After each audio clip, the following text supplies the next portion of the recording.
Di inaasahan, papunay ng kalawakan sa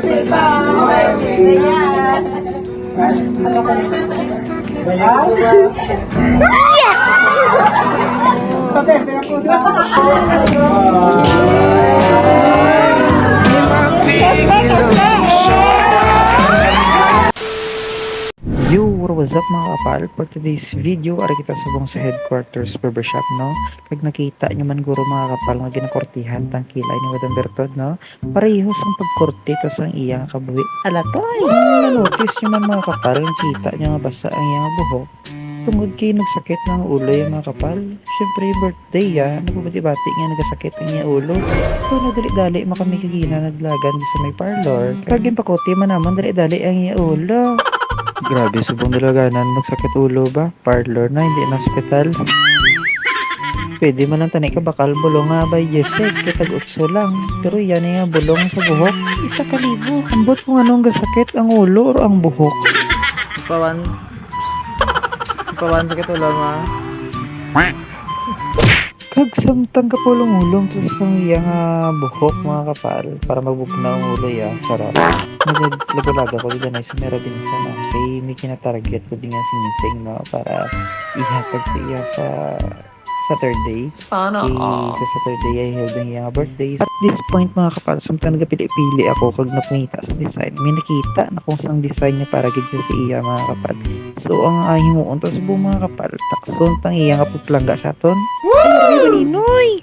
Ang iya gali nga tudlo mga kapal kung ano kadako ang iya nga buho sang iya nga tudlo. And finally mga kapal, naputos na nga nagatag to kay Madam Bertod. So mag-go home kita danay no para maka-take a rest kita kag para maka-moving naman kita sa aton nga next destination. Amuni ang kaduan naton nga Mamitas Flower Shop. So located din siya mga kapal diri sa may Mandurriao no, sa may lapit sa may public cemetery mga kapal, tubang na gid siya. Lapit man ni siya sa First Lake mga kapal. Kag big thank you gid dito no kay gingaan tas big discount man sa iyang flower shop no. So thank you so much Mamitas Flower Shop sa inyo nga manami kag tama kay unique nga bulak. Sheesh!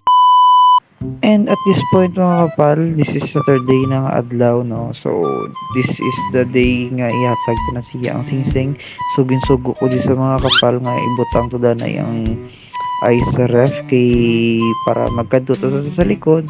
So maka-ready ko maka-set up na ako sa ako niya nagatag siya no. So siyempre do ginakilig-kilig man ta kag medyo ginakulbaan man ta kay basi i-reject niya ta ba. Oh shit, not good.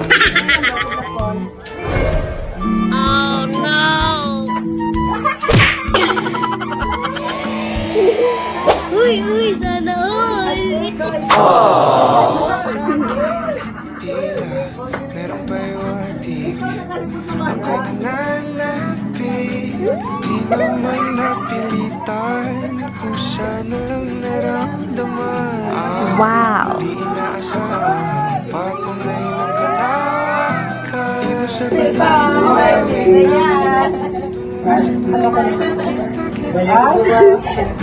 Yes!